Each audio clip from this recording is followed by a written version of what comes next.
KSP 101. This is episode 40.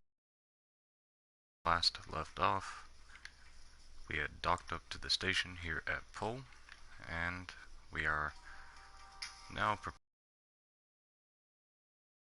making sure to grab the science from the space near Pol on the way down. And we will begin doing so by making sure that we are not locked on to particular, and then we will undock from the station, pick the right docking port so we can undock.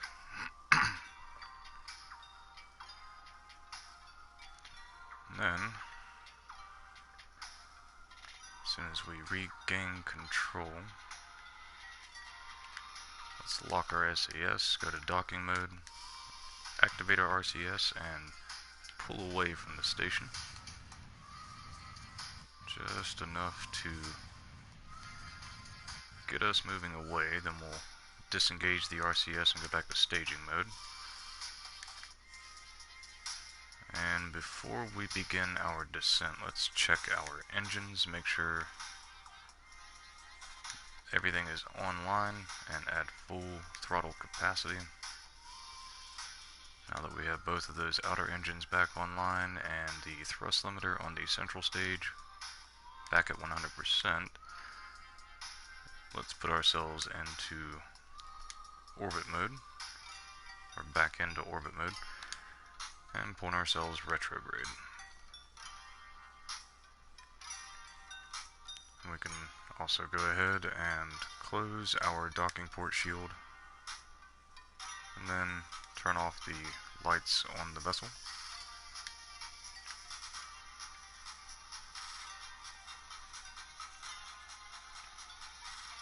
Now we just need to make sure that we are on the appropriate part of our orbit to be able to do a daytime landing. Let's go ahead and time warp over until we start to see some daylight, then we'll cancel the time warp.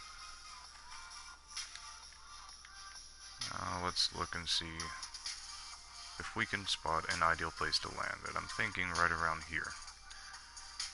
So I'm going to go ahead and retro burn. As soon as we are locked back onto the retrograde mark, I'm going to rotate the vessel just a little bit as well. Now that we're on the retrograde mark, I'm going to retro burn just enough to bring ourselves down to an orbital velocity of about 40 meters per second. That'll put us at about half, which should begin to bring the vessel down to the surface. It's a little more than we wanted. Let's go ahead and go back to the prograde mark. And we'll use up the remaining delta V in this stage to try to bring that back up a little bit and get rid of that stage. It's not even needed at all. Once we pass below 50,000 meters in altitude, we'll start checking for the science from the space near this moon. Try to get that knocked out on the way down. Now that we are locked back onto the prograde mark, let's try to extend that line out a little beyond where we're trying to land. Say on that ridge right there, we'll put it out to about there.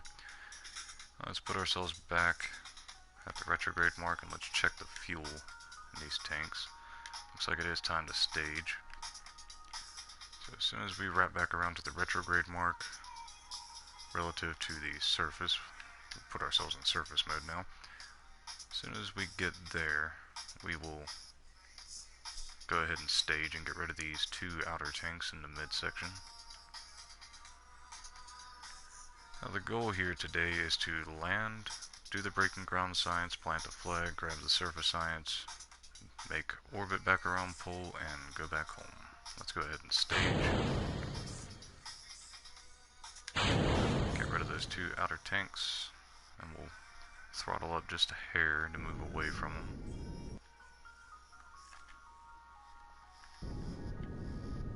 Like so. And then we will go ahead and time warp and begin our descent down to the surface of Pol.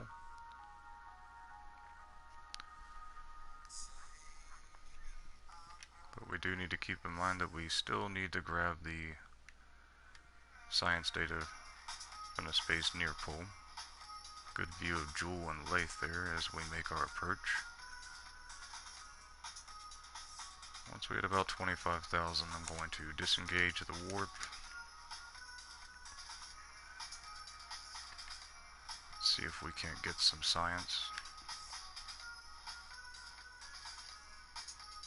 As soon as that stabilizes back on the retrograde mark on the nav ball, we'll check out our crew report information and see if we are not in the space near Pol now.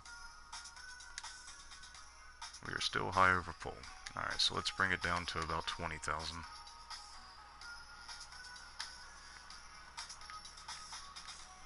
It may end up being below 15,000. Not 100% sure, but we will find out. Let's check their crew report now. We are near Pol, so let's go ahead and start grabbing that science. Let's rotate the vessel to the day side so we can see what we're doing. Once we have that, let's begin grabbing the science. I'm going to EVA Hellwig, our scientist, because she can interact with the science parts. So we can just go ahead and log the data and grab it at the same time. That takes care of the temperature log. We need to make sure to grab this crew report to free up space. Then we'll grab the gravimetric data.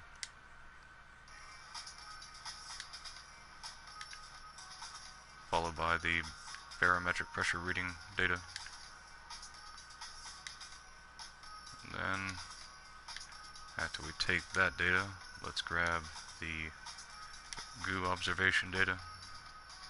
We will reset that canister after we collect the data, which leaves one last thing to get, and that is our EVA report. And then let's hop back inside of the vessel, here to land. Upon hopping back in, we need to make sure that we lock back onto retrograde again. And let's update the quick save. Need to do a vessel rotation as well to line it back up a little better, like so. Alright, now let's update that quick save one more time just in case, and then we will time warp down to the surface, or a little closer to it at least. Looks like we're coming in at a bit of an angle, but it still looks like a decent place to land, so let's go ahead and kill off some of our velocity. We'll bring it down to about 40 meters per second. See what that gives us to work with. And we cannot time warp anymore now that we are below 5,000 meters. So now we have that information.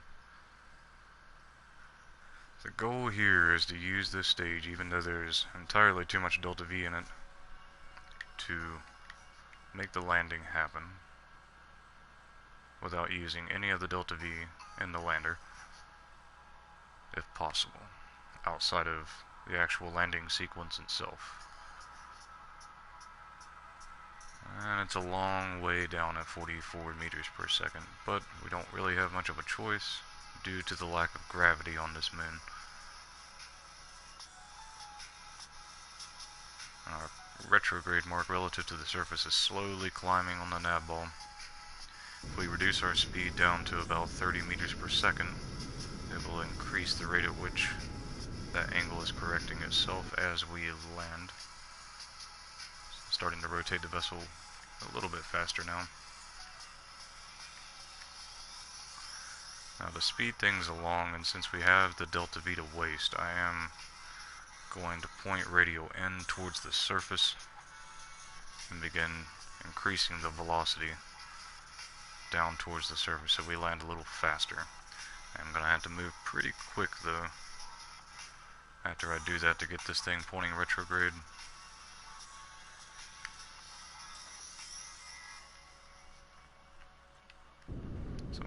increase our speed to about 60 meters per second or so.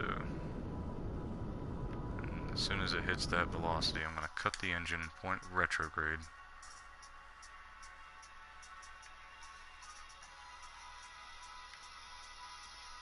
As soon as we are locked, I'm going to kill off some of that speed once we're a little closer. Then get rid of this stage and deploy the landing gear and land this thing. It's close enough to retro.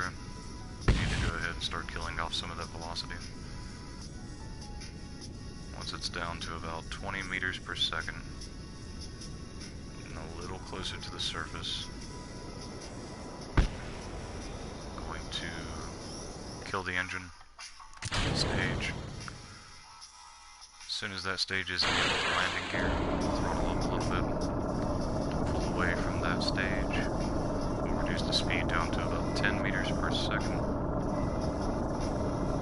And then await the second half of this landing sequence. Need to rotate the vessel, correct its alignment. And let's begin to throttle up and decrease that surface velocity. Try to take it down to about 5 meters per second or so until it's time to land. At that point we need to throttle up for a controlled burn for the landing. As soon as that retrograde mark hits the proper point, we need to lock on the radial out. And that accidentally staged. That's not good. Let's reload that quick save and try that again without accidentally staging this time.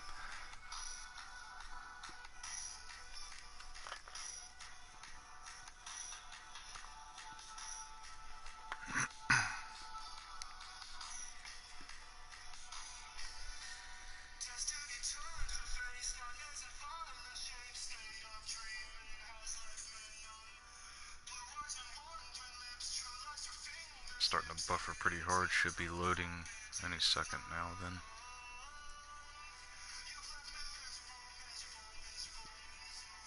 Buff that data.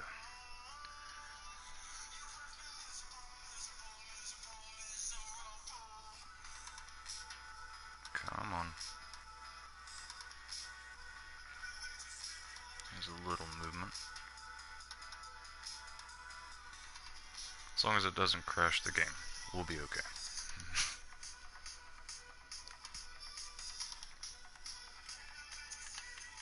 Alright, let's get this done now. Go ahead and time warp down close to the surface. Kick at 5,000. Let's lock back to the retrograde mark relative to the surface. Let's kill that speed down to about 40 meters per second like last time. In fact, let's take it down to about 25 meters per second and then point ourselves radial in and increase our velocity straight down to the surface a little bit, just like last time.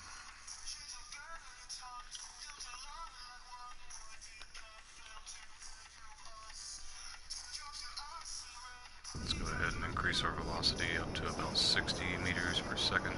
Be prepared to go retro very quickly.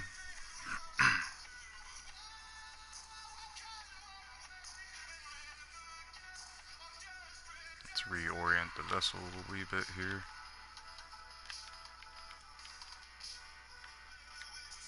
And be prepared to kill that surface velocity very quickly once we are close enough to the surface.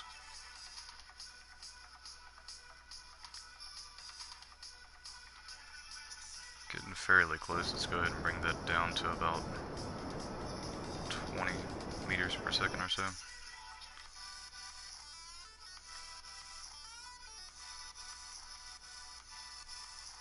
And we can go ahead and stage, I suppose.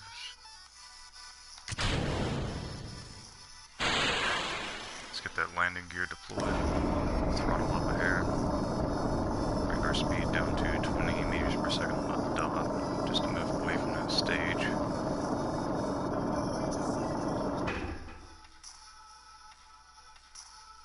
Looks like we need to reorient the vessel just a hair. There we go. Alright. Let that stage smash into the ground. We have about 200 meters, about 180 meters to go. Put us at about 1760. Let's go ahead and burn that speed off real fast. Bring it down to about 2.5 meters per second or so. So that retrograde mark aligns itself closer to the radial out point. And we can be prepared to lock on to radial out for the landing as soon as we are close enough. Got about 20 meters to go or so. Let's try to control that speed on our descent and keep it close to 1 meter per second.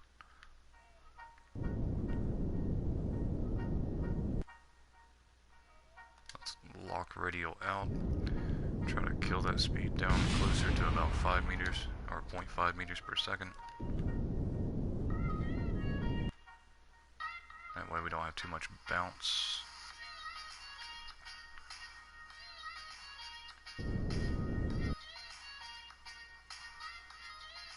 Try to let it grab a hold of the surface a little bit. We can disengage the SAS. Looks like we may need to find a flatter surface point to land on, but we'll see. As it trucks along the surface a little bit there. I'm going to rotate the vessel and try to hop over to the lower ground there, if possible. If not, may just go ahead and try to make this landing work right here. Lack of gravity is not making it very easy to do. Just try to line the vessel up to land a little more smoothly, where all points of contact are making contact with the ground at the same time if possible. Try to stabilize the vessel. Just disengage the SAS and let it take over now.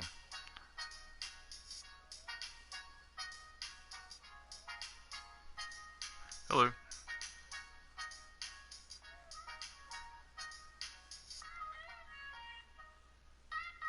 Still waiting for it to stabilize. It's got quite the angle, but it'll be okay. Let's activate the brakes too. See if that helps us out any.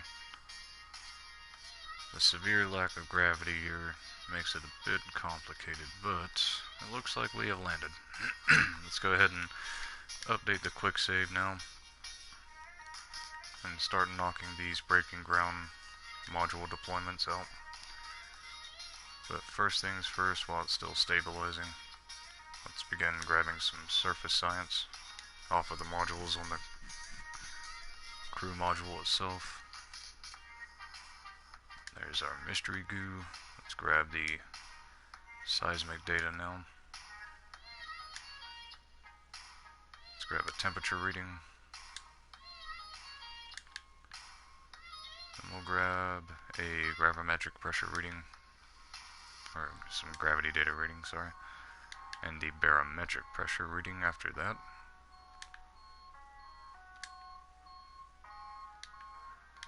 And we can grab our crew report.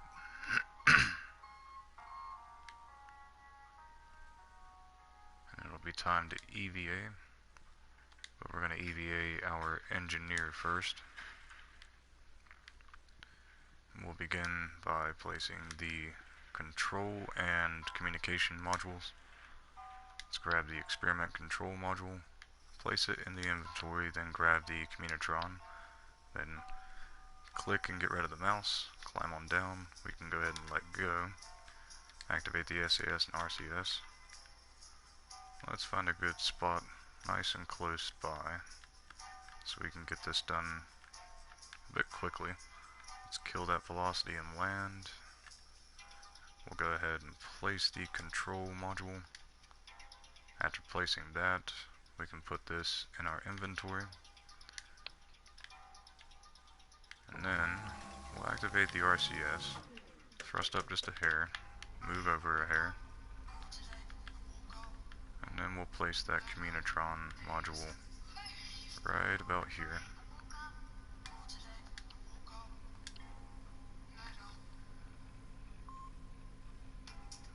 There we go. Alright, let's go grab the other Communitron and some power. Let's activate our lights so we can see what we're doing. Let's grab the vessel, grab that Communitron, place it in our inventory, and let's grab one of these power modules. We'll start with the nuke, and we'll disengage the mouse, hop on over here,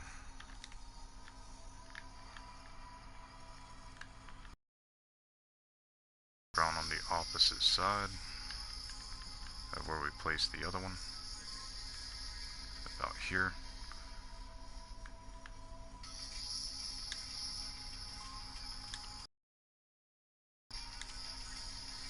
Just gotta find a good spot that will allow us to place it. There we go.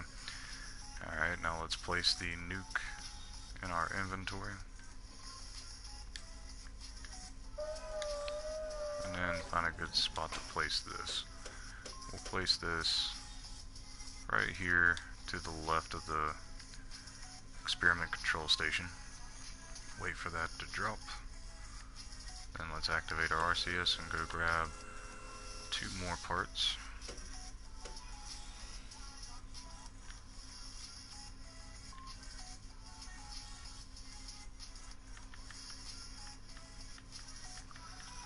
I'm just gonna land right here to grab it. Nice and soft and smooth. That way it doesn't mess with the vessel too much. Let's put the photovoltaic panel in the inventory and grab one more to have ready. Let's go find a good spot to put those. We'll put one on this side and then hop on over to the other side and place the other one over there. Alright, let's see about placing the first one now. Groovy. Alright, now let's place this other one in our inventory. Activate our RCS.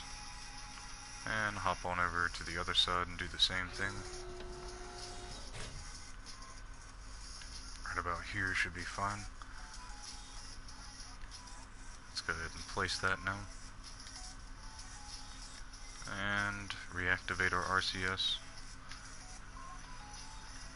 And let's see about grabbing the last of the modules our engineer needs to place.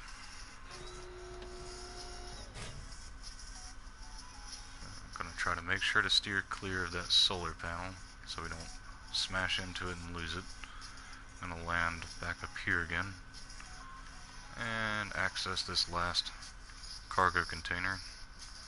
See what we have. 1 photovoltaic panel left to place. Let's go ahead and take that and boost on over and find a good spot to put that. Thinking right here might be a good spot. I'm gonna go ahead and land.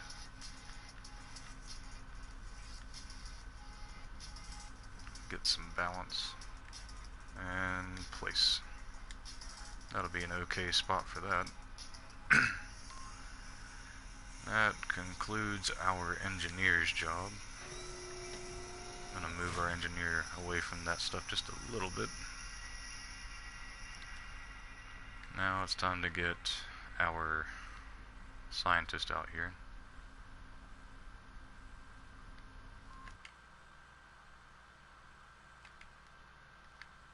That's an interesting piece of debris there.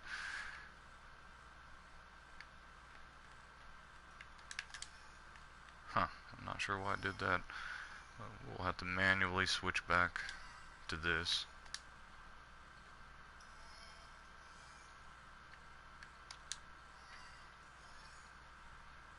Hopefully it doesn't mess anything up.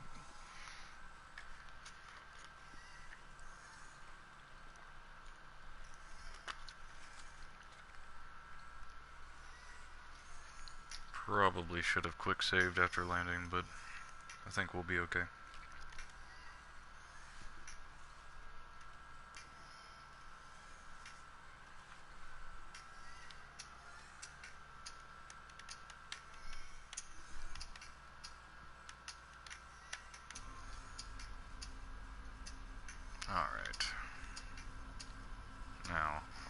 us again. Let's try to swap back to our vessel, which for some reason has disappeared. That's not good.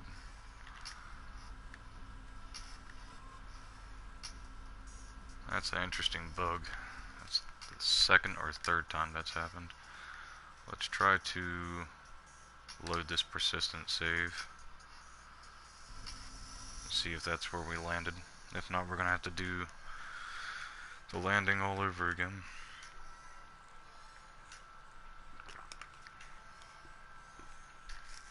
Hopefully it didn't save over top of it to where we have to do the landing all over again. But we'll see.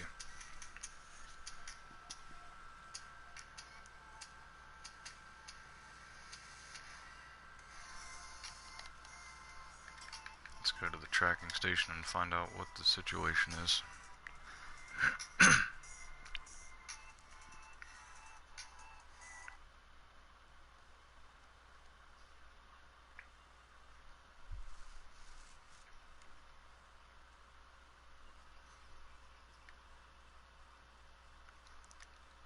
Alright, let's see what we have going on. Looks like we're still missing our vessel, which is not good. Which means we are going to have to do the landing over again. Let's leave the tracking station and load that quick save. Gonna have to extend the episode a bit probably for the return.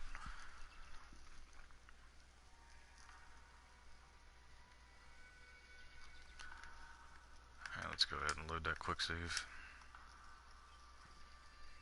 It's gonna tack on a few extra minutes, but it's no big deal.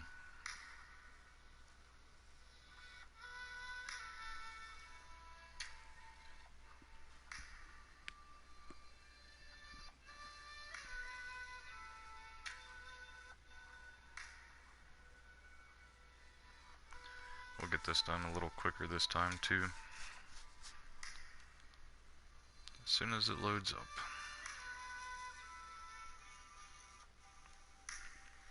We've got about an hour and 20 minutes to spare, so we can extend this episode if necessary.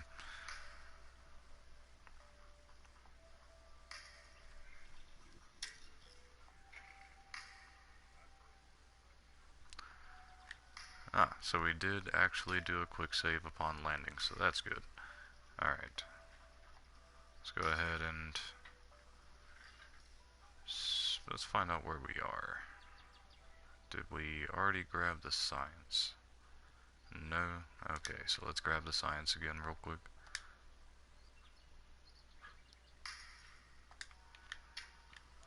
There's the mystery goo, the pressure data,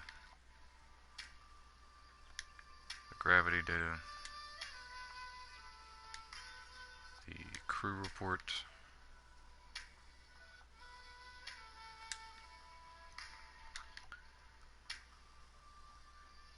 the temperature data, and then last but not least, the seismic data.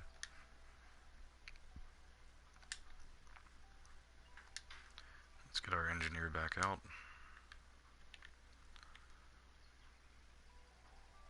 Go ahead and grab the control module and the communitron again.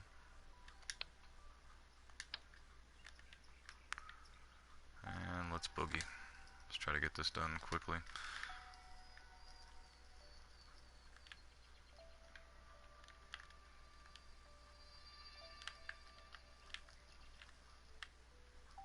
Let's go ahead and place that control module.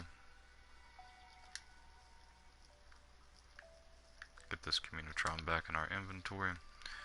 We'll just look this way, do a quick couple bounces, and then place that. Activate our RCS. Mosey on back over here and grab one more communitron and one of the power modules.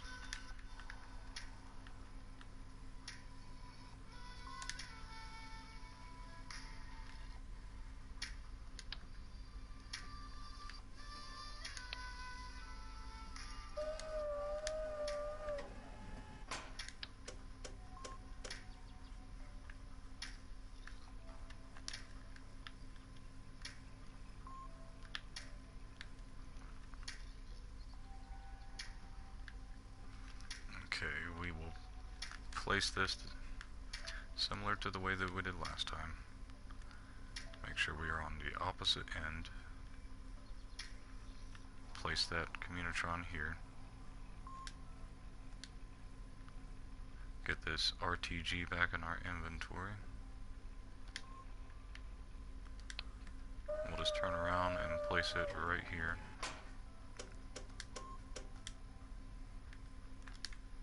And then bounce back on over and grab 2 of the photovoltaic panels.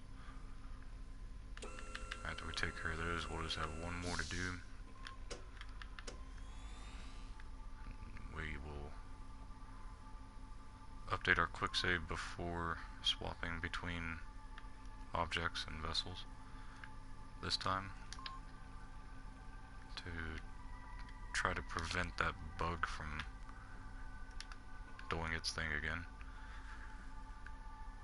We'll just place the photovoltaic panels on the opposite ends of the Communitron, similar to how I placed it for that RTG. Go ahead and place that there. Let's head on back and grab the last 2 now.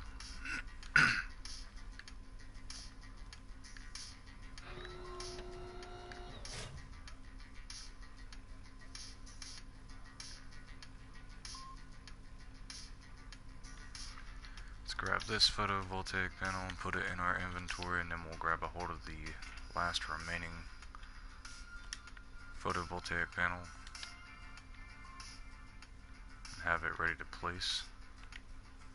Let's go on ahead and go back over here and get that done now.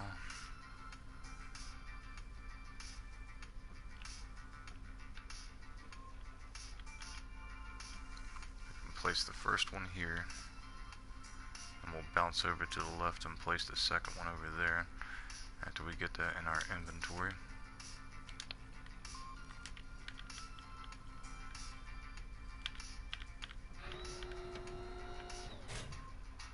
Right about here should be good. Let's go ahead and land and place that.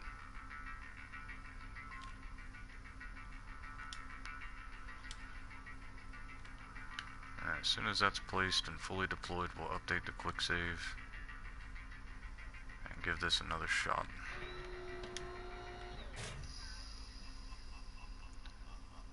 And that is fully deployed now.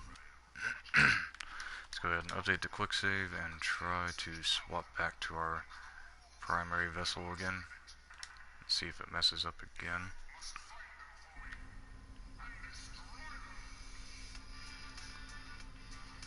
Looking good so far. Alright, we're back at our vessel. Now we're back where we left off. Alright, let's get the scientist out here. Let's turn her lights on. Let's grab those 2 remaining modules and wrap this up. We'll place this one in the inventory. Grab this one out to the side. Disengage the mouse. We'll let go. Activate the RCS. And let's go place these now. And we're going to place these right here on opposite ends of the control module.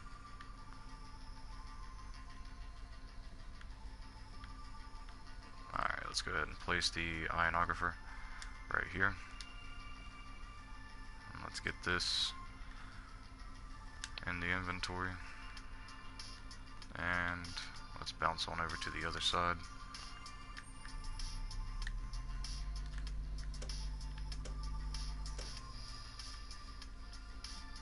And we will place the goo ebb monitor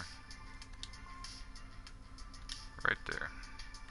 That'll knock out all the breaking ground science modules that we need to place here at the surface. Now let's update the quick save in case anything happens again. And let's swap back to the vessel. It's time to get our pilot out here to plant that flag.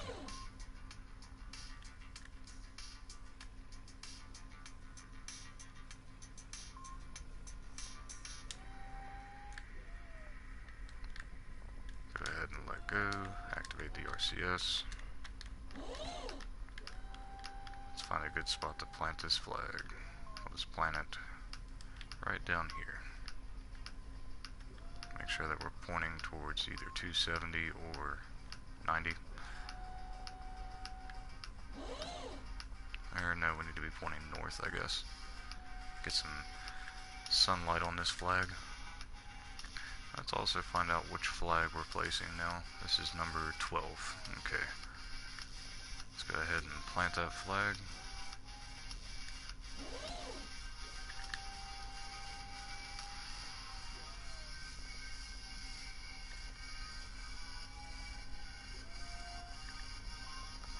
That makes flag number 12 the last remaining moon in the Joule system here at Pol.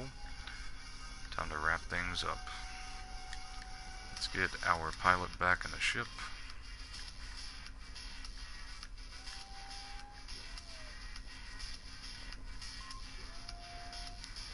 Very groovy view of Joule and Lathe back there. Let's hop back in here now, and then we will get our engineer back in.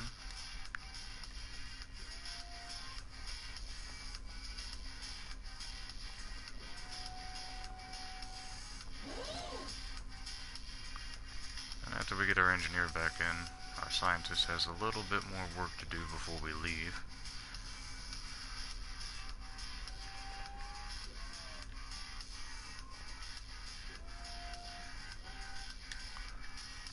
Let's get our engineer in there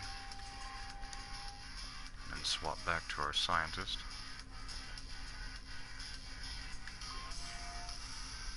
Now our scientist may have quite a few things to do, but let's find out. Let's first update the quick save. I believe I already see exactly where we need to go. Over there to the left. Down there. Let's activate our RCS and our SAS. Let's take a trip over here to see if we can't grab a rock to bring home with us. Seeing another rock over here closer. Let's go for that one.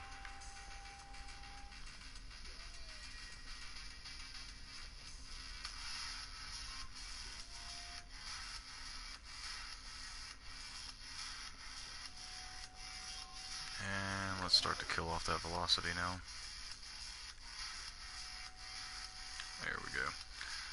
Now let's try to pick up this rock.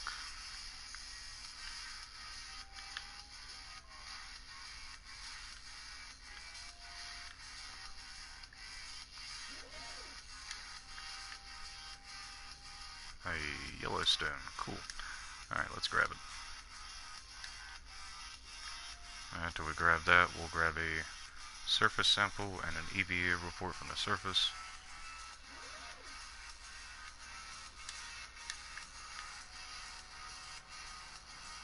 There's our surface sample, 360 science, very nice. Let's check out that EVA report now. Nice solid 96 from that. Alright, let's get back to the ship.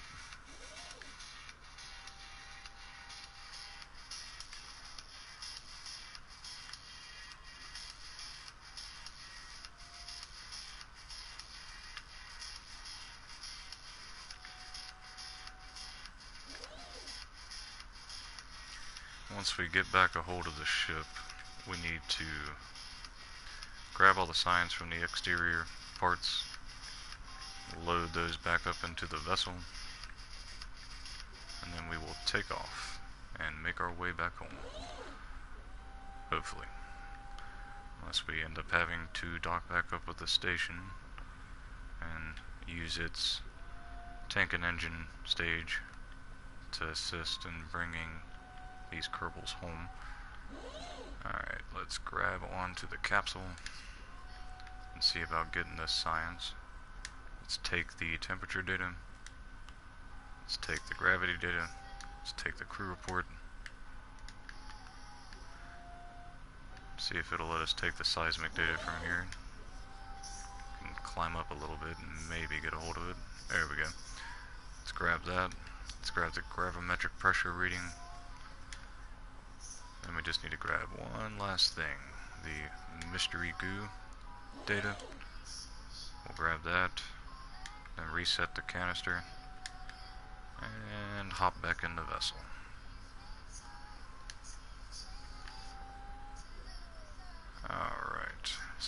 includes everything we need to do here on the surface of Pol. Let's go ahead and update the quick save now.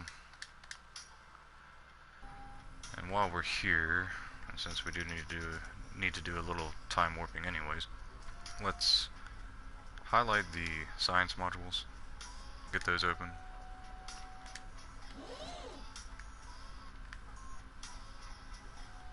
Looks like they are transmitting data, that's good. Let's check our accomplishments. We have completed suborbital flight above Pol, escaping gravitational influence of Pol, landing on the surface, walked on the surface, and planting a flag on the surface. Alright, let's update that quick save and prepare to go home.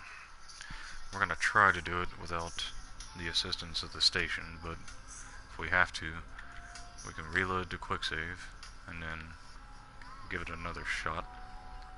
Looks like we're already lined up perfectly with Kerbin. Oh no, that's Val. Ha. Okay, let's zoom out and find out where Kerbin is. It's got a ways to go in its orbit. Let's set it as our target. And let's do a little bit of time warping. Try to get Kerbin aligned where it needs to be. There's our breaking ground science coming in. Should top off at about 20 whenever it's done. That should nail one more achievement down. So I believe those are done. Let's get rid of those so we can see Kerbin a little better. We'll also get rid of the launch pad. Just waiting for Kerbin to line itself up at the edge of its orbit with Joule, and for Pol to wrap back around where it needs to be relative to Kerbin. Right about there for now. Now let's warp Pol onto the edge of its orbit, and then we should be good.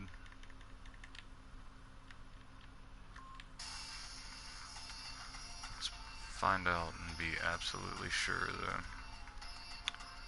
Looks like we need to time warp ahead just a little bit more. Let's go ahead and do that.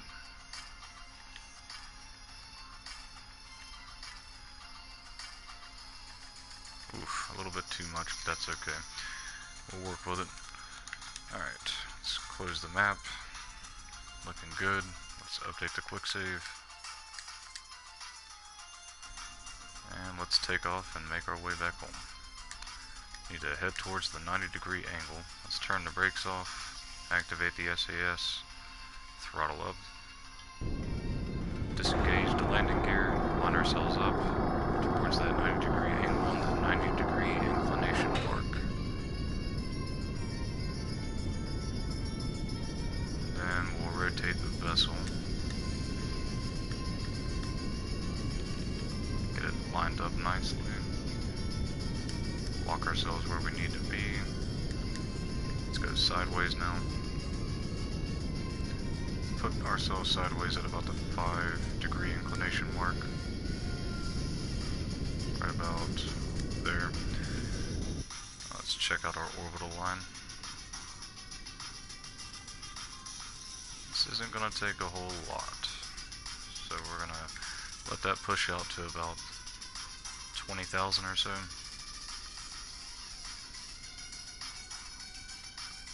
Once it's at about 20,000, we'll disengage. We're just waiting to reach 5,000 meters in altitude so we can time warp over and circularize. In the meantime, let's get rid of these. Very good. Alright, now we're just waiting for that 5,000 meter mark. We can EVA and see about getting an EVA report from a new biome. Okay, so we already have that.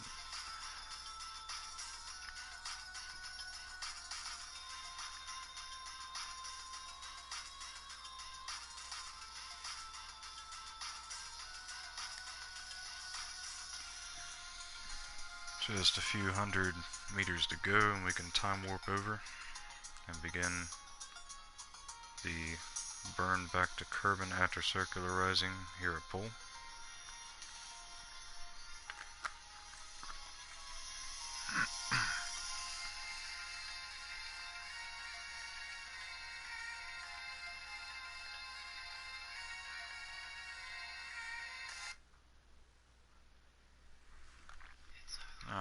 let's go ahead and time warp over to that periapsis, or apoapsis now, and be prepared to point prograde upon arrival.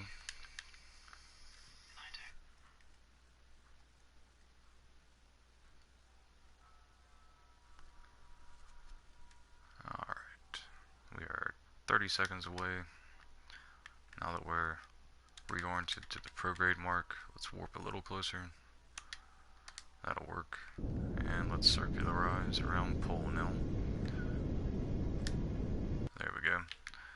Now we just need to warp around until we are lined up with the target mark for Kerbin. We'll know when we are when that anti-target mark is lined up with the retro mark. Right about another 50 degrees to go. 25. Right about there should suffice. We should be nice and in line with Kerbin at the edge of our orbit, at the edge of Pol's orbit around Joule, and Kerbin at the edge of its orbit relative to Joule. So let's begin the break. Let's keep an eye on the staging. Got about 700 meters per second of delta V before it's time to stage. We are now pushing out beyond Joule to leave its sphere of influence in our trajectory. Once we achieve that, we should see our line start to move in towards Kerbin, bringing it down to 13.3 billion meters. Let's check our delta V. We have about 200 meters per second to go. We need to stage at about 800 and some. So we'll go back to the vessel view here in just a couple seconds. And prepare to stage. Let's do that now. Now we have our sparks and our Poodle engine doing the work.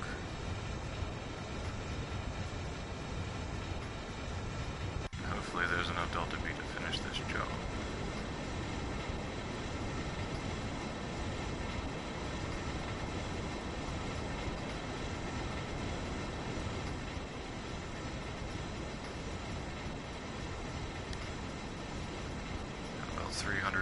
About 32.2 billion meters to burn. Or not that much. Let's see. Kerbin, 13.3. So we have about close to 20 billion meters to burn down. We're burning down about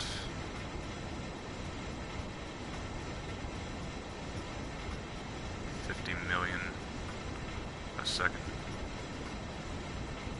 Looks like it's going to be pretty tight. We might have to dock back up with the station and use it to assist us in returning. We'll find out.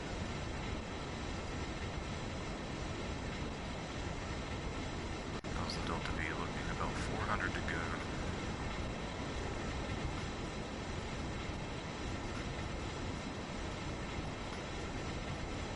We do have to correct that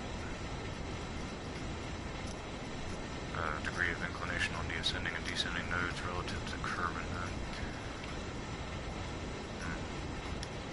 It's not looking like there's going to be enough to be able to make it back. Need to make sure that... See, it's already down to 28.5 billion. Still has about 13 or 14-ish billion to go.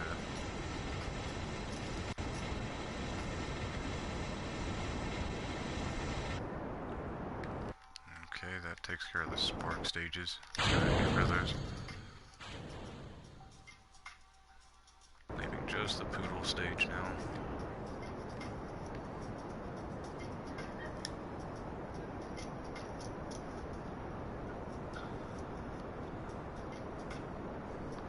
Let's see how much burn time we have left in this stage. Have about 148 seconds of burn time left.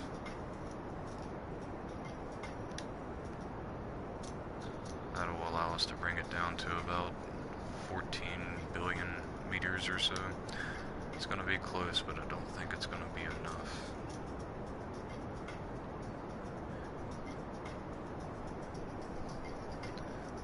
Well, with that being the case, it may behoove us to go ahead and reload that quick save and dock up with the station.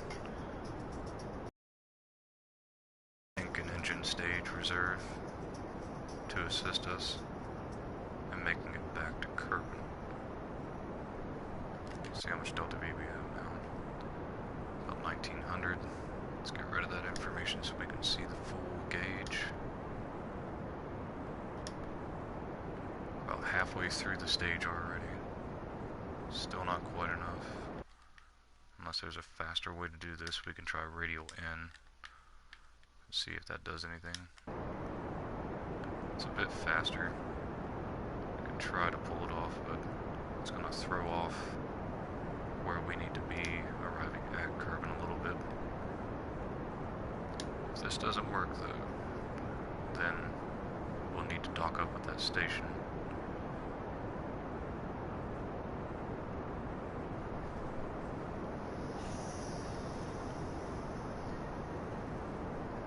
It is moving much more effectively though. We may be able to pull it off.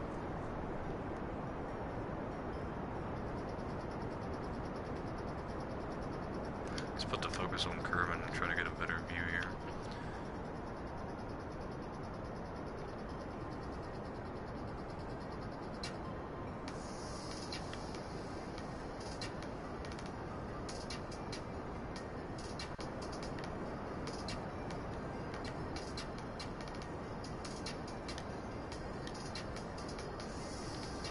So now it's lined up in Kerbin's orbital line. How about that approach though? Lost it. Let's try to correct the descending and ascending nodes as much as possible and try to get that back.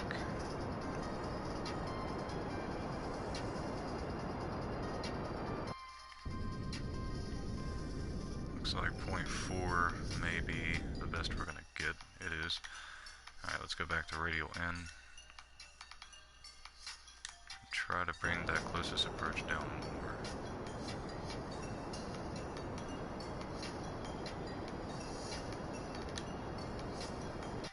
Maybe a retro burn will help us now that we have it that close. It's a little better. Still not going to be quite enough though. Don't believe.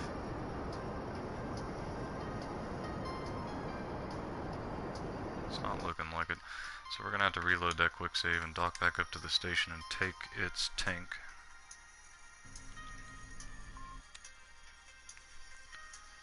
And try to make it back like that.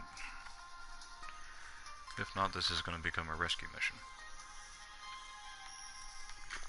But still have about 50 minutes to spare remaining, give or take.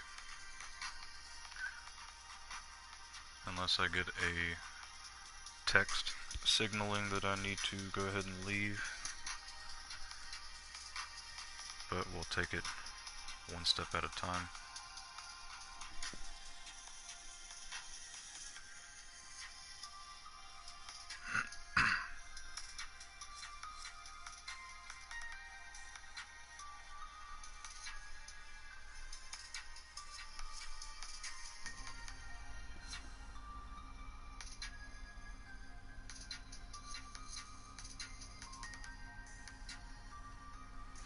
Alright, let's set that station as our target, and then we'll time warp it over closer to our location.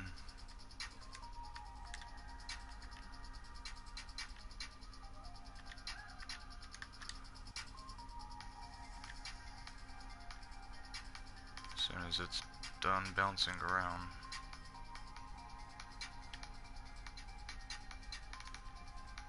There we go. Alright, let's get that station over top of us. Right about there should be fine. Alright, now let's go ahead and take off. Let's put ourselves into orbit mode. aim towards the target, try to get that retro forced on top of the target node, and then put our target reticle right on top of it. And we'll just watch that apoapsis climb.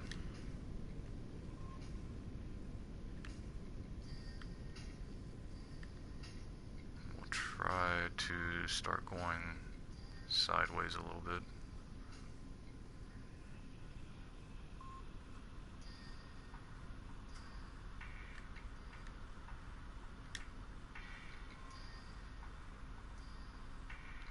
Alright, now we have some information to go off of. Let's highlight that node and try to bring that intersect down. Let's go full sideways and a little under and try to push that over a little bit.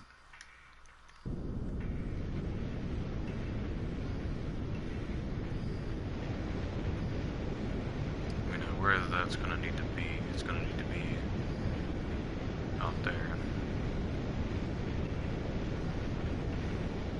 Very close. Let's re-highlight that and see just how close we can get that. About 1.9. Now we just need to correct the degree of inclination. Let's go ahead and try to time warp over to the descending node, and then be prepared to point normal upon arrival. We will correct that degree of inclination. As soon as we arrive, exit time warp mode, and let's begin to correct that now.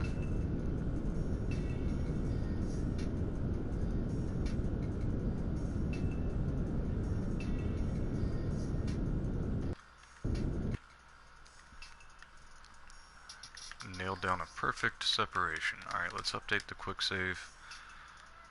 Need to pump the brakes for about 43 meters per second relative to the target upon arrival.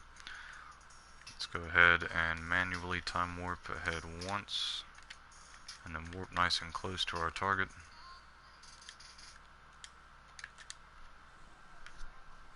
Just keeping an eye on that station as we get closer. Let's exit time warp mode now. Let's disengage the landing gear. Turn off the brakes. Turn our lights on. Once all that's done, we'll update the quick save again, and then time warp over to the vessel a little closer. And upon arrival, we'll kill that velocity. It's awfully close. There we go. And let's start to slow down just a wee bit here.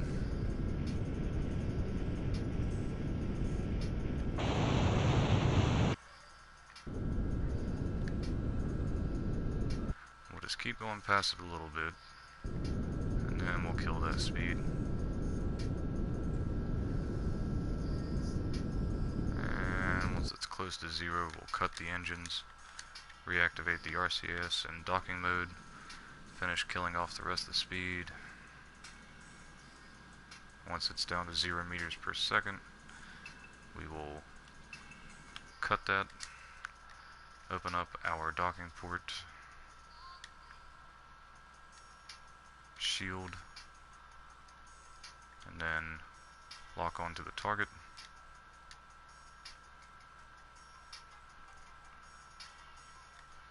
And then we need to swap to the other vessel and do the same. But then it's going to get tricky. Once that's locked on, let's find our lander,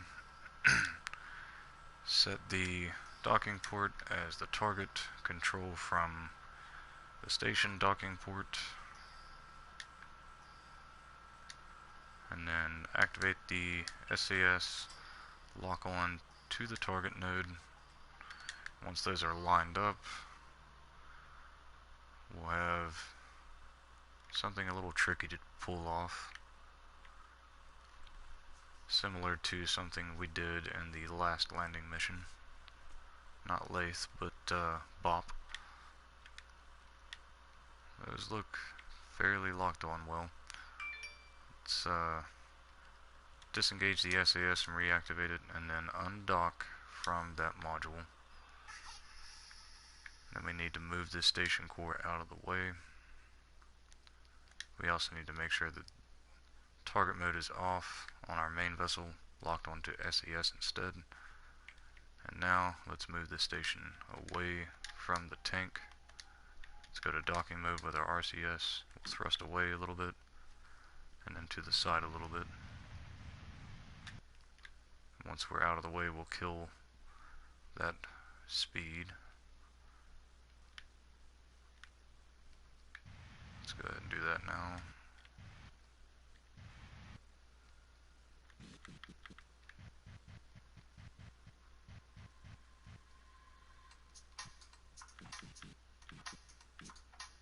Looking good. Let's deactivate the SAS or RCS. Let's swap back to our main vessel and now set this as our target, making sure that we are controlling from our docking port. And we can grab a hold of that tank now. Let's go to the map view and then go back to our vessel view to get our Kerbal portraits out of the way. Alright, now it's time to dock up. Let's go ahead and start thrusting towards that a little bit until our prograde mark pops up. Then we can correct the prograde mark. And then, after we do that, disengage the RCS, go to rotation mode, and point the vessel's target mark right on top of that target mark itself.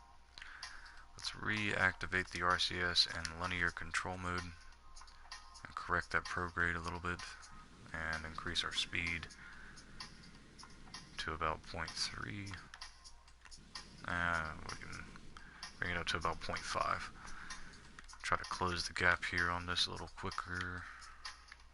Let's deactivate the RCS and go to rotation mode, rotate the vessel just a little bit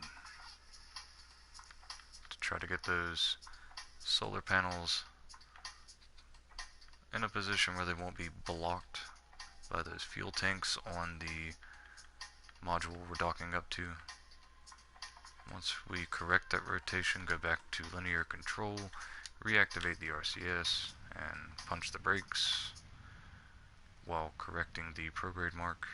Once it's down to about 0.2 meters per second, we'll stop, disengage the RCS, go back to rotation mode, realign the vessel with the target mark, then lock the SAS again there, as close to it as possible. There we go. Now let's correct the prograde mark again. And once we're close enough, we'll bring ourselves down to 0.1 meter per second.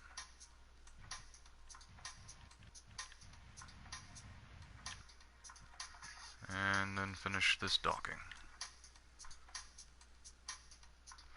Keeping an eye on that prograde mark, rotating with our primary mark as necessary.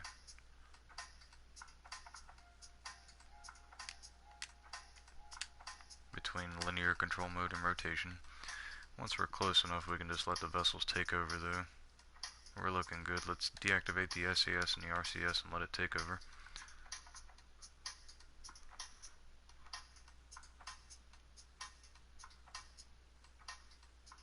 And then once we are docked up, we need to do a lot of staging correcting.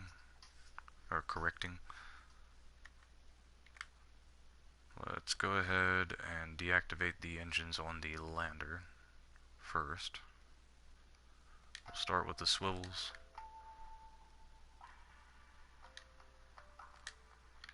We'll disengage their engines first.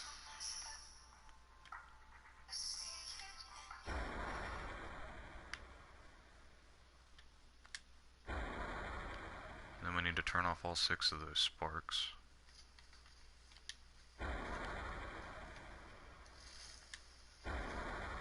We'll do these 3 up here first. Zoom in to get a tighter view. There we go. Alright, let's open these three and shut those engines down.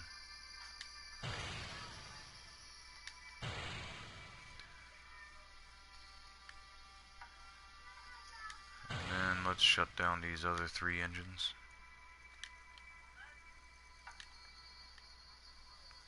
And that'll leave one engine left to shut down, and that would be the Poodle Central Stage engine.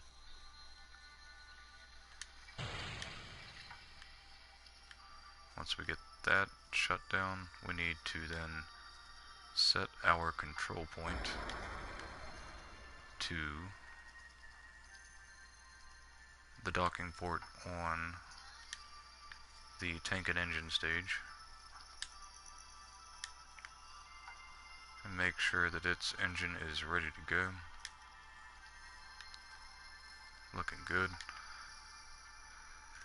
Now let's update the quick save and go back to the map view and set up our transfer trajectory, provided we can time warp enough at this altitude to do it quickly enough. If not, we will have to go to the tracking station.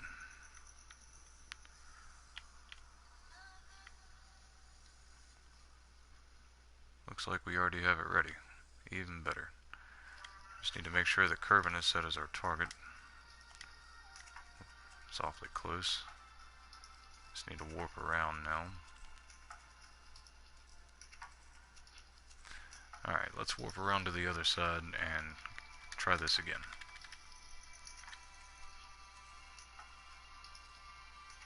And cut it about there. Lock back on to prograde. Let's make sure it's going the right way. Should be aiming this way, which it is. Very good.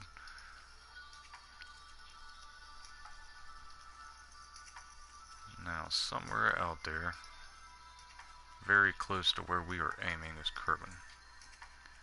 As soon as we are locked onto that prograde mark, I'm going to update the quick save and begin to slowly throttle up and burn the rest of the fuel on this stage.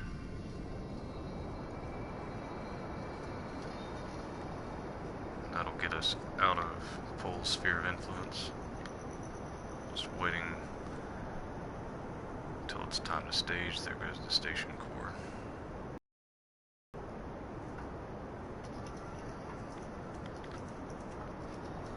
Try to get a view of these stages. Make sure we're not going to get rid of any stages that we need. Okay, so now we can just decouple this manually.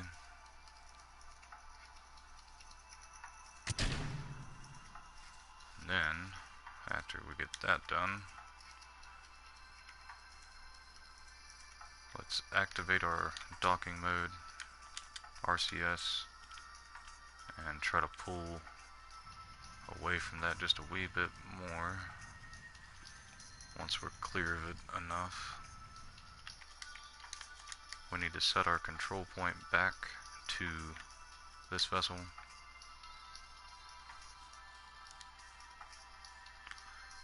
Swing it around and reactivate all these engines.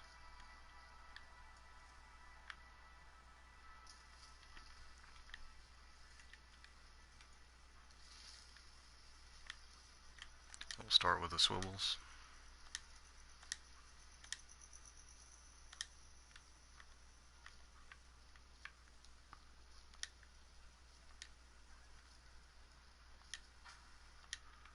And let's go ahead and turn those engines back on, making sure our throttle is down first.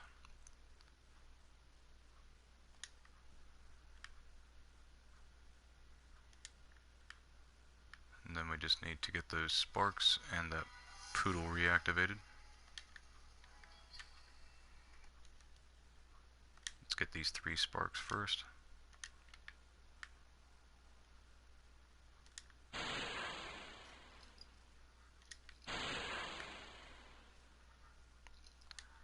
And let's get these other 3 sparks.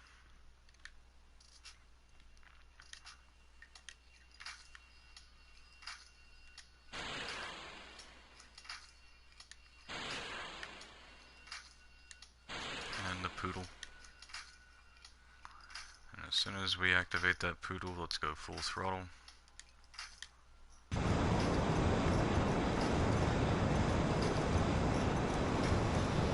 Very quickly pulling away from that last stage now. Let's also go ahead and zoom out to the full system view.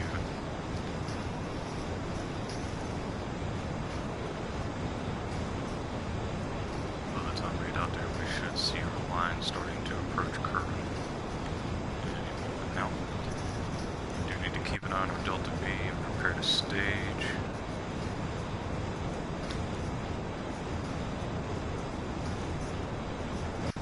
As soon as those swivels are offline, we will cut the engine and decouple those one by one manually. There we go. Alright, let's highlight the decouplers on those swivels. Get all those prepared.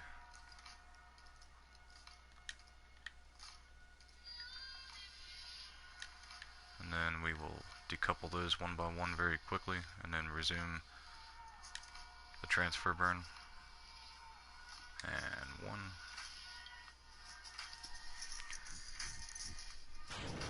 And 2.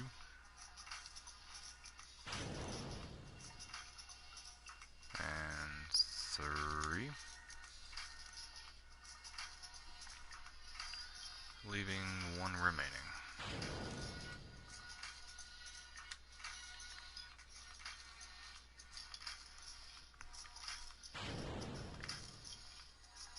Looks like that was a spark stage. That's unfortunate. Well, there is a way to correct this though. Let's go ahead and get rid of this swivel. Then we just need to find the spark opposite of that one that was accidentally staged. Not going to lose a whole lot of delta V over it, no big deal. Let's just get rid of this spark over here now.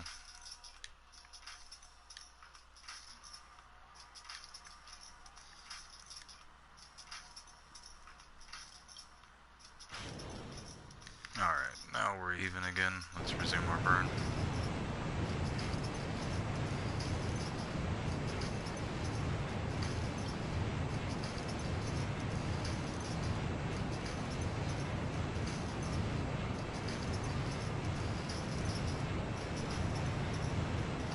Now we're just waiting for those sparks to finish their burn.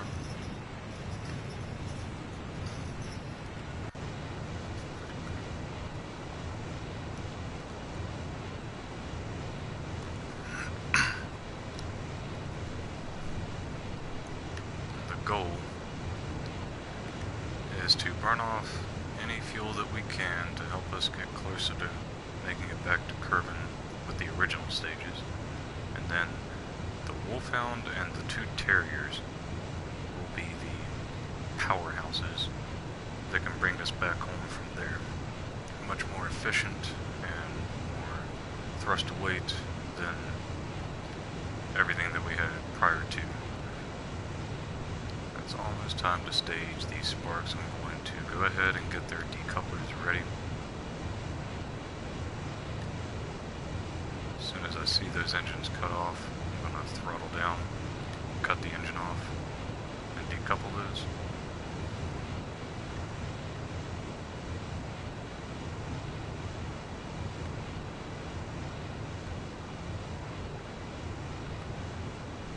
Here in about 5 seconds or so. It'll be time to do that. There they go. Let's go ahead and decouple all 4 of those now.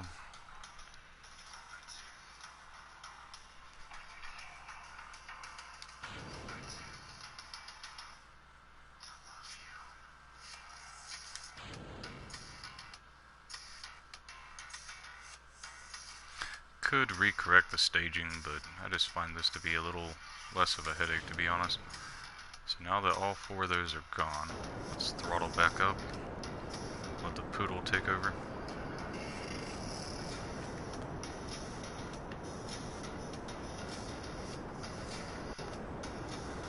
And go ahead and start correcting the staging now.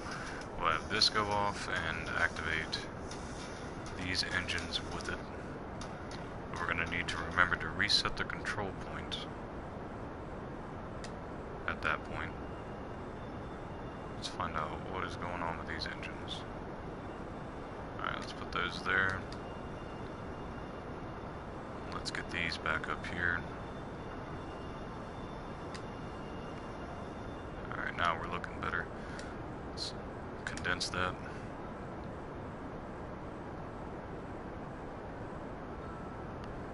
And then we'll get the radial decouplers to go off there. That's looking much better.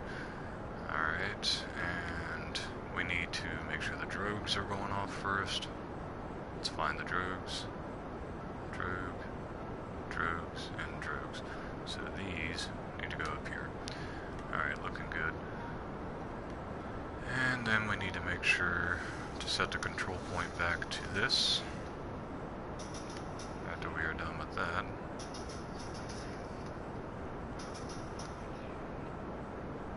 Let's go back to the map and check out the progress. Still moving down, slowly but surely. Gonna notice a big difference after we're done with this poodle stage though.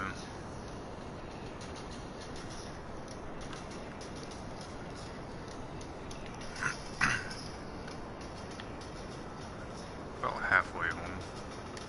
Have about, let's see how much more, about 18, 19 billion, somewhere around there to go. We'll be able to stage here in about 35 seconds or so.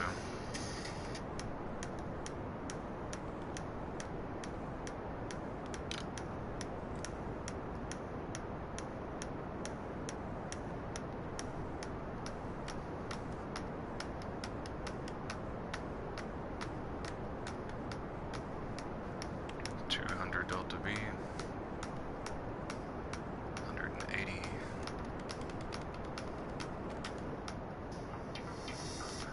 halfway between Trez and Duna now. It's not bad. That descending node is right on top of it too. Points for accuracy there.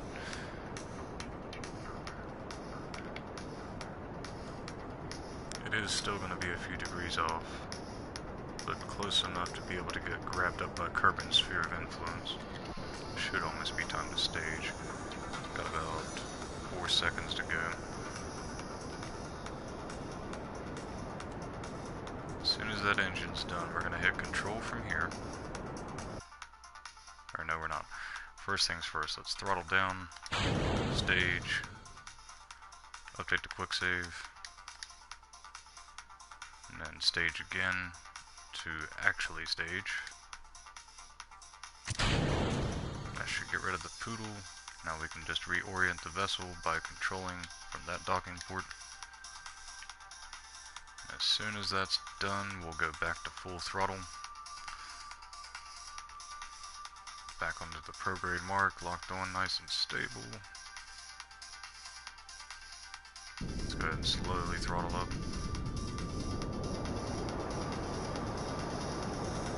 Let's check out our movement now.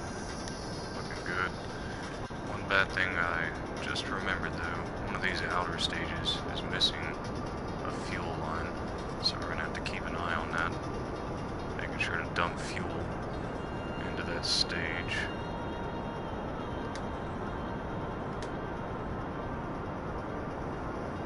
To keep those balanced. Right about there should be good on that. And right about there should be good on that. Just need to keep an eye on that fuel balancing because I still forgot to add a fuel line to that.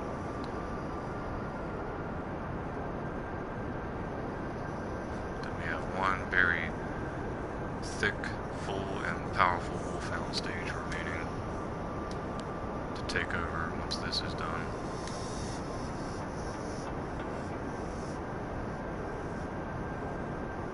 Getting fairly close to being out. Let's try to control that a little better now. It's going to throw it off just a hair, but that's okay. There's not too much to burn through here. In fact, that may even help us. The descending node is starting to go down a little better. Let's keep an eye on those until that is ready to be staged. And throttle up just a little bit to help burn through it a little quicker.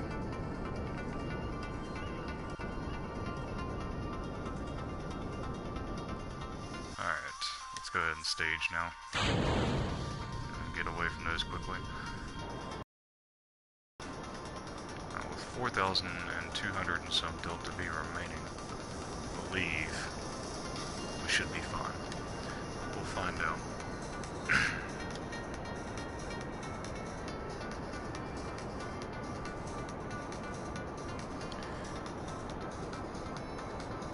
Let's go ahead and switch to radial N and try to curve that in a little bit and make this happen a little faster.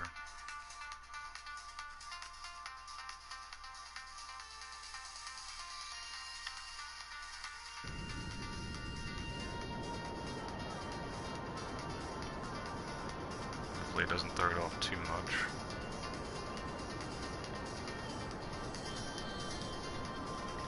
We'll wait until it's right over top of Kerbin's line, and then we'll do what we have to do to bring them home. It might get a little difficult, but we'll make it happen.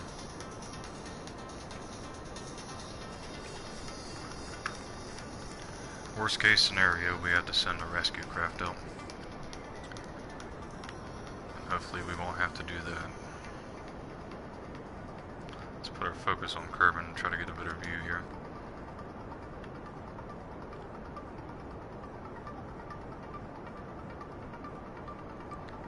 We used up about a third of the tank so far.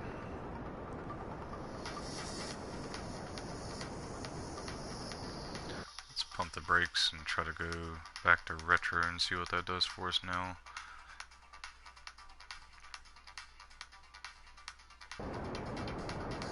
Bringing it back up. Alright, let's go to prograde. That's right, we're still under the influence of Lathe and, I mean not Lathe, but Pol and Joule. So we do need to be burning prograde. It's not really affecting it quickly enough. Let's go back to radial N.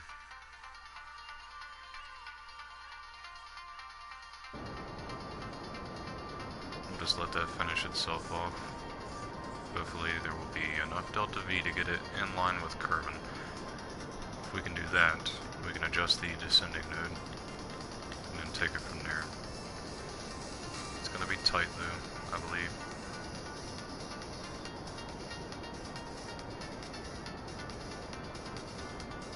We might have to do some time warping around the system a little bit, take up a little bit of time, and extend it even more. But should have about 20 minutes left to pull this off. As soon as that touches Kerbin's line, I'm going to cut the engine. Okay, let's keep burning it in just a wee bit more then. Keeping an eye on that fuel though.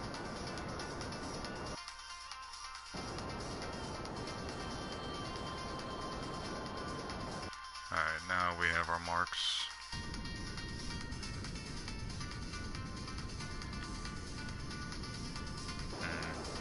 The rate at which it's burning the fuel denotes that it might not have enough to pull this off. Let's try prograde. See if that makes it any better.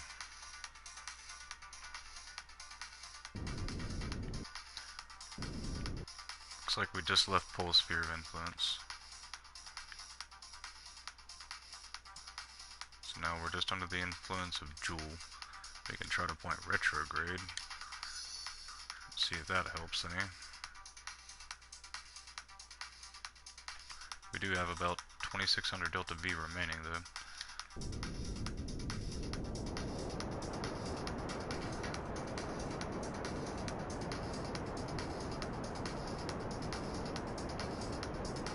All we can do is try though.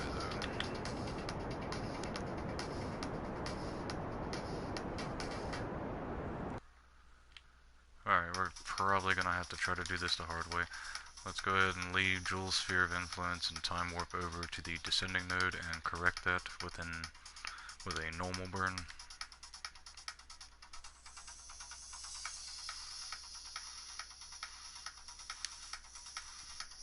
That way we can keep a better eye on the approach nodes. I'm going to exit time warp so I don't mess it up, and then get a better view of the vessel. Just waiting to arrive at that descending node now.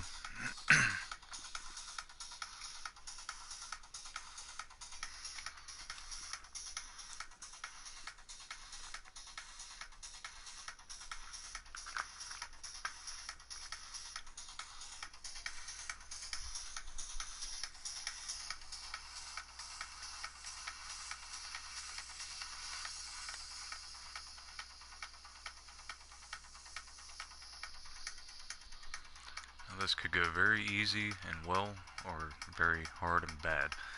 If it goes very easy and well, we can set up a return and solar orbit. If it goes bad, we're going to have to send a rescue craft out. But first things first, we'll have to correct the and try to make the encounter that way. If it doesn't work, we'll have reduced our orbit to a more easy orbit to rendezvous, dock up with, and rescue with. Or we'll get the encounter and make it back home. But either way, we'll get this job done. The key though is to make sure that we bring this command pod home, no matter what. Whatever the route is, we have to make sure it's this command pod landing. Alright, let's finish warping over to the descending node, highlight the ascending node to get 2 points of contact to keep an eye on, and let's begin to correct that now. As soon as that hits 0 and wraps around, we will back off. Alright, now for the fun part. Question is, how are we going to do that? Because there is a third way to, let's update the quick save and burn radial in from the ascending node here. We may be able to get that lined up doing that. If not, we'll try the periapsis retro burn approach. Okay, so it's radial out. The tricky thing is we could end up pushing the periapsis too far out, but we'll find out. So it's not really affecting it enough. Let's not waste the fuel. Let's go ahead and warp over to the periapsis. Point retrograde upon arrival, and see if we can't get a encounter burning retrograde at the periapsis. We could try to pump the brakes here though, and see what that does for us. Now that we're only under the influence of Kerbal.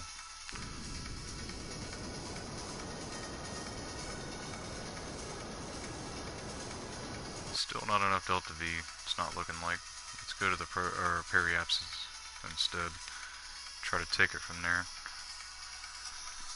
It's not looking good for the home team. May end up becoming a rescue mission. And there's not enough time on the clock to be able to do that until the next episode. I have 20 minutes to try to figure this out though. And I really don't want to use a maneuver node. Not too keen on those.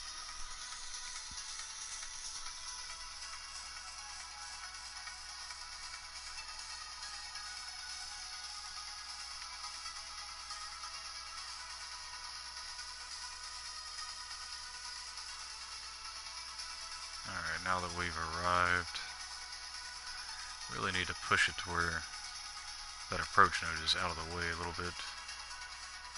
Just continue time warping a little bit, I guess. There we go. We can time warp out to that apoapsis and have a much easier time now, I believe. It's going to take quite a bit of warping though. Let's go ahead and disengage the warp here at the descending node and see if we can affect that. Yep, there we go. That's much better. Alright, let's get that ticket home. As soon as we have our contact, let's throttle down. We're approaching from the wrong side. We need to go back to prograde. And we need to set the thrust limiter on this wolfhound down as close to 0 as possible. And let's correct this now. Take it to the other side of Kerbin. We'll bring it down to about 35,000 meters or so. We need to do a normal burn to bring that down from this side, I believe. We'll give it a shot.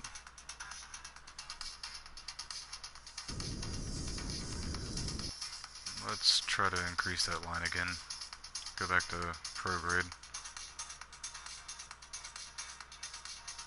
We'll let that wrap around to the other side of Kerbin real quick. Alright, now let's see about that normal burn.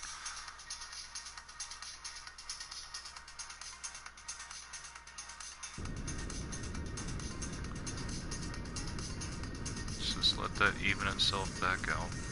Nice and in line with Kerbin's equator. As much as possible.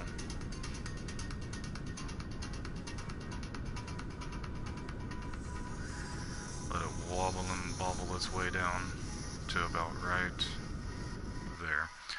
And now, let's point retro. We really need to get the thrust limiter down as close to 0 as possible this time. 0.7 is not going to cut it. Needs to be like 0.001 or something. As close to 0 as possible. Come on. Wish we could type it in. I guess 0.6 we're going to have to work with.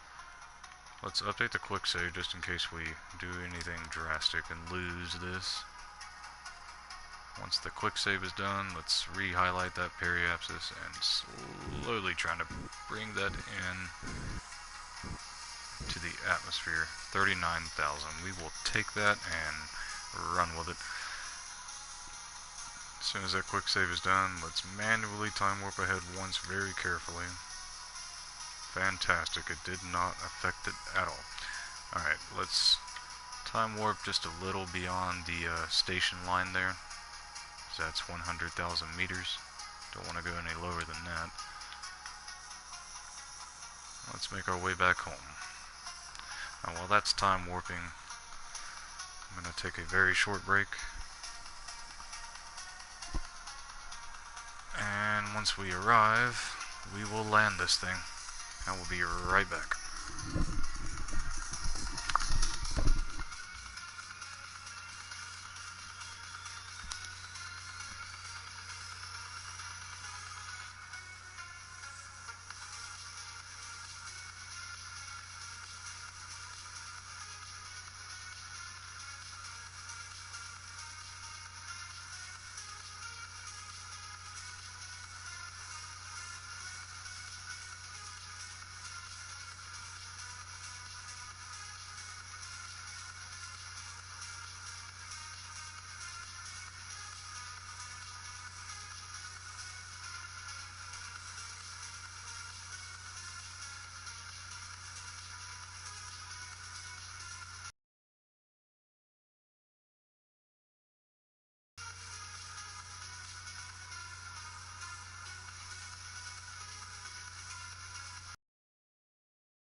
And I'm back.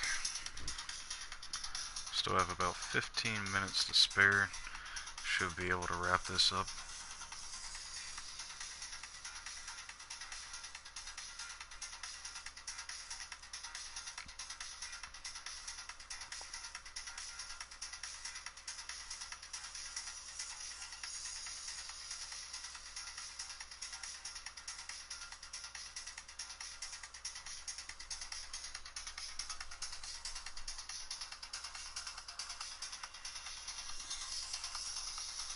see where our vessel is and exit time warp so it doesn't get messed up.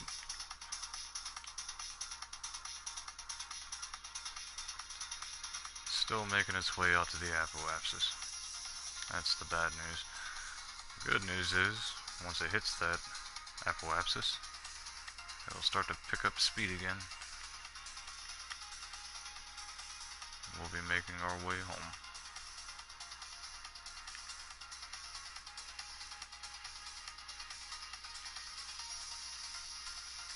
Let's take a look at the vessel, see how it's doing, and go over some things that we need to prepare for.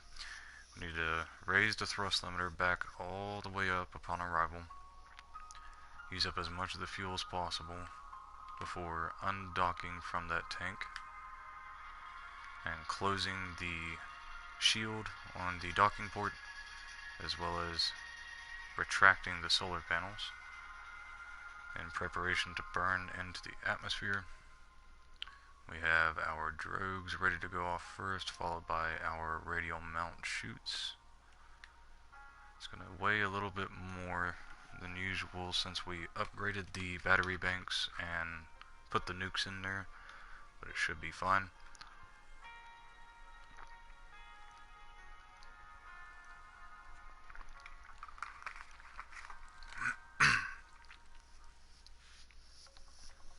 And that pretty much wraps it up.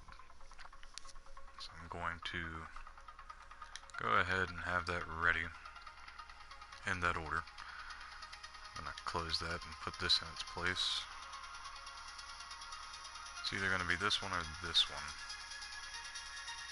Looks like it's going to be that one, so let's close this one and then get these ready.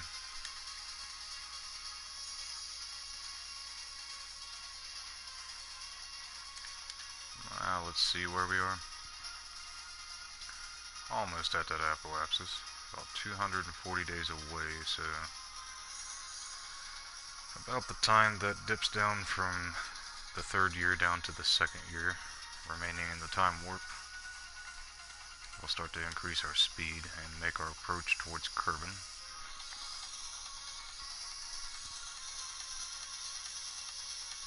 We'll see the decrease in our orbital velocity start to slow down, and then it'll start to pick back up. And the opposite will be the case for our altitude.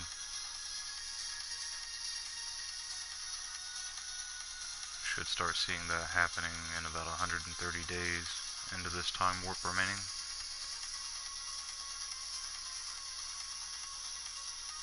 Good bit of delta V left too. We can slow down a great deal of speed so we don't burn through the ablative protection too much on the first pass. It may require us to make a second pass to land like it has in the past, doing it this way. And we have passed the apoapsis. We are now increasing our velocity and falling back towards Kerbol and towards Kerbin. That should be a very rapid series of events. About a few minutes away from our destination now. The time warping and the waiting is always the rough part.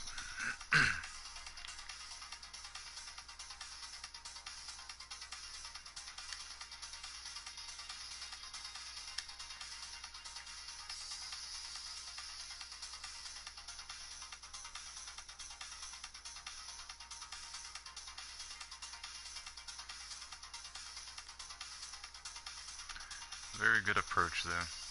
Nice and equatorial.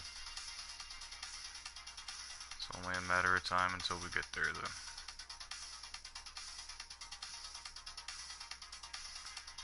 So we can see the altitude of our vessel there. It's 76 billion, 76.5 meters, or 76.5 billion meters. Once that gets close to about 14 billion, it'll very quickly barrel through the Kerbal system, or Kerbin system, to that time warp point. And we'll get there quicker and quicker as it goes. it's increasing about a meter per second per day at this point. Maybe a few now. Yeah, it's picking up several meters per second per day, and it's increasing exponentially. Now it's starting to wrap back around.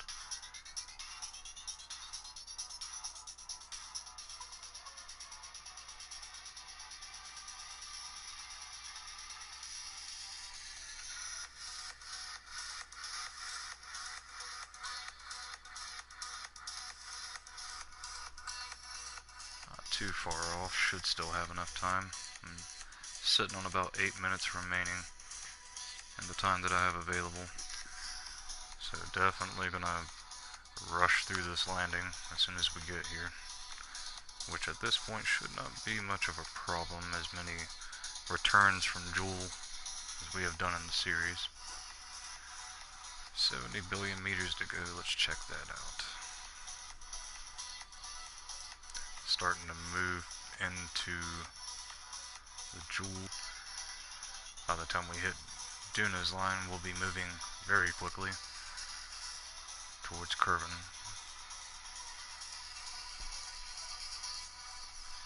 And the periapsis at Kerbin is pretty low.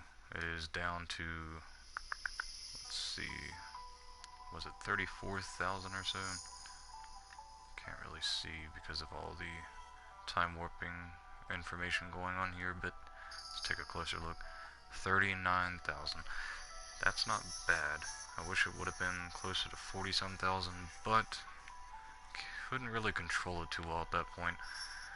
Once we arrive at the time warp point, we can burn radio out to raise it up a little bit before retro burning, but we're not going to have a whole lot of time to burn through all that Delta V. And we're now under 2 years remaining in the time warp. Total mission time, almost 11 years. It's not bad. It was a bit of a rough journey back home though, but that's what happens when you go to the Joule system. And when you're not using nukes. Well, I'm using nukes to power the vessel, but not the engines.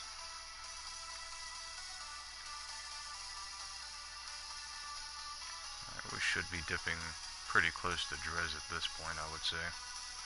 Or Dres's line. About halfway there. Our velocity has doubled since we reached the apoapsis.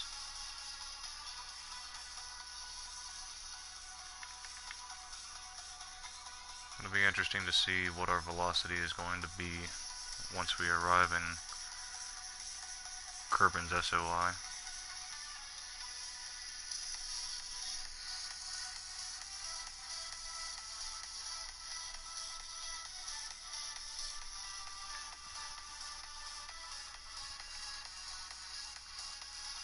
Now we are under a minute away from arrival, or thereabouts, maybe a minute and 15 seconds or so. We've tacked on another 1,000 meters per second in the meantime, as we are now starting to pass through Dres's orbital line. Say by the time we punch through Dunos, we should be moving at over 7,000 meters per second easily. I'm going to refocus on the vessel now. Thankfully, Duna is going to clear our path. Now we just have to worry about the Mun.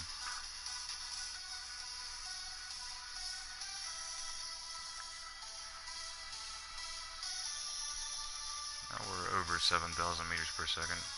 Looks like we're going to be well over 8,500 meters per second. Pushing beyond Duna's orbital line. Gonna be coming in pretty hot there, Kerbin. We're gonna dip under it and then raise back up and make contact, which will be good because we'll lose a little bit of speed once we hit the periapsis and start moving into Kerbin's SOI.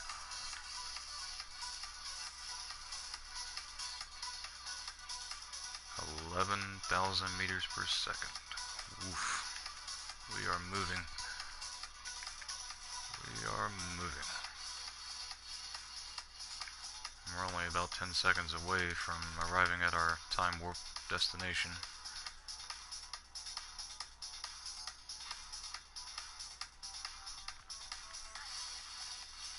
Should be able to see Kerbin over here somewhere.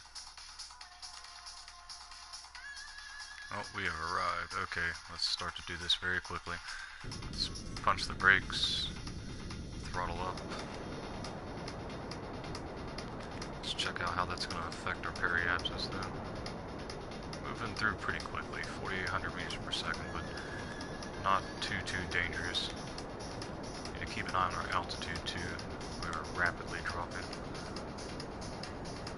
Once it's close to about 80,000, we're going to have to be very careful. How's that escape line looking? It's starting to wrap around pretty good. That's good. Don't want to bring this down too much lower than 30,000 at the most. It gets pretty dangerous at that point. We need to retract the solar panels now.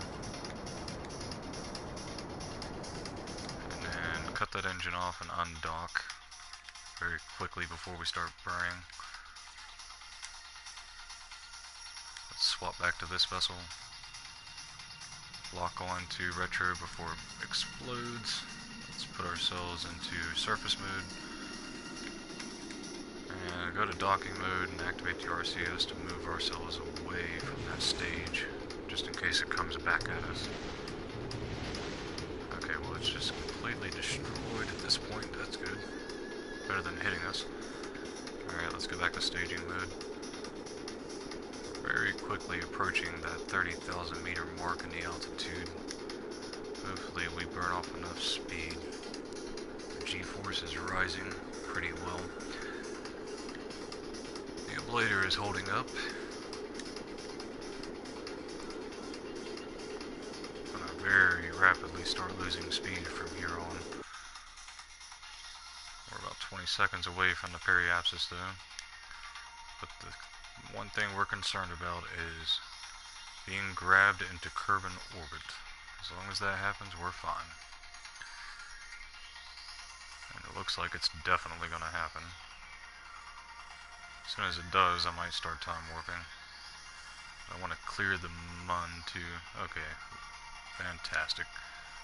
Let's let that go down then.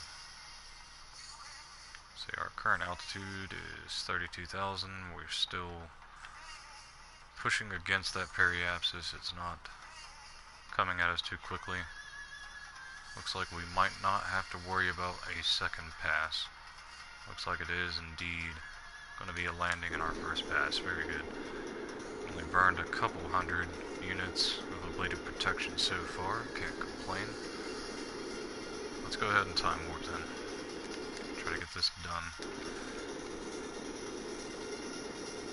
As soon as it hits about 1,000 meters per second, we'll be done burning through the atmosphere.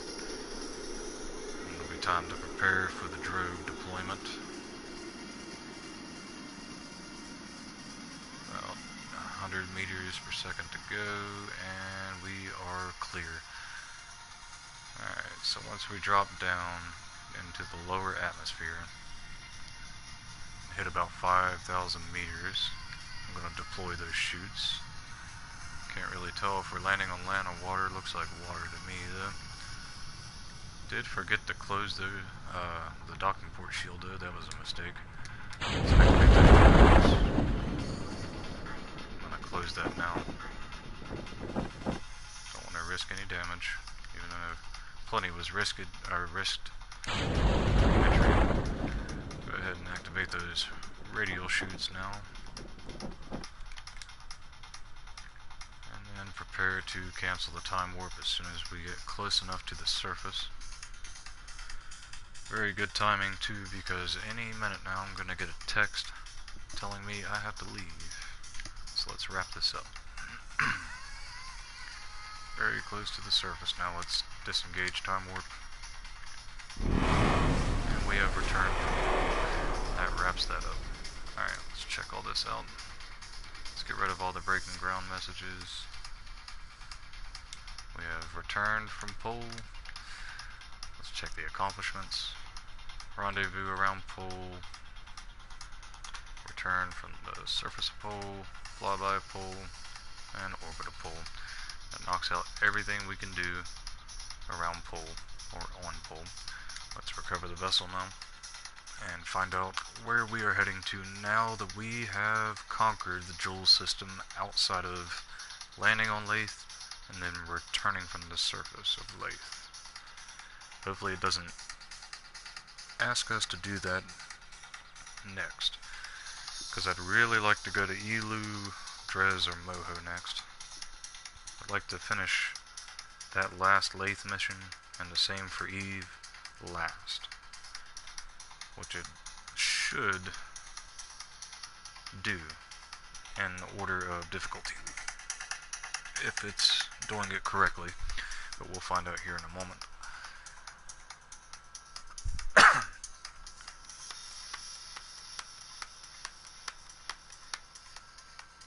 If you're digging the tunes, this trance music, it is a trance mix that I recently uploaded to my Soundcloud, Terra. The mix is called Across the Universe 10, March 2020 trance set. But anyways, it's a lot of science. Let's check out just how much we can get from that science now. Go to research, rights, sellout, maximize the commitment. 1.1 million. Alright, not bad. Let's go back to the Space Center, check the contracts, find out what's in store for us next. We are heading to Drez. Fantastic. Alright. Let's grab that. See if there's anything else Drez related, or anything else we can knock out for easy money if we want. Build a new orbital station around Drez supporting 5 Kerbals with a cupola. Not gonna do that. We just brought a Yellowstone back with us, come on. Alright, looks like that's it. We are heading to Drez in the next episode. We will put a station in orbit of Drez. Maybe even take a relay supplement vessel with that station. Not sure. Then we'll send out a lander to dock up there, and then land on Drez, deploying the breaking ground science. And there is an Easter egg there. I would like to check it out. I think we'll land there. But that'll wrap it up for this episode. Thank you for watching. Hope you have been enjoying the journey so far. Hope it's been helpful. And I will see you all in the next episode, where we will be heading to Drez. Finally, somewhere outside of the Joule system that we have finally conquered. But yeah, see you next time. Goodbye.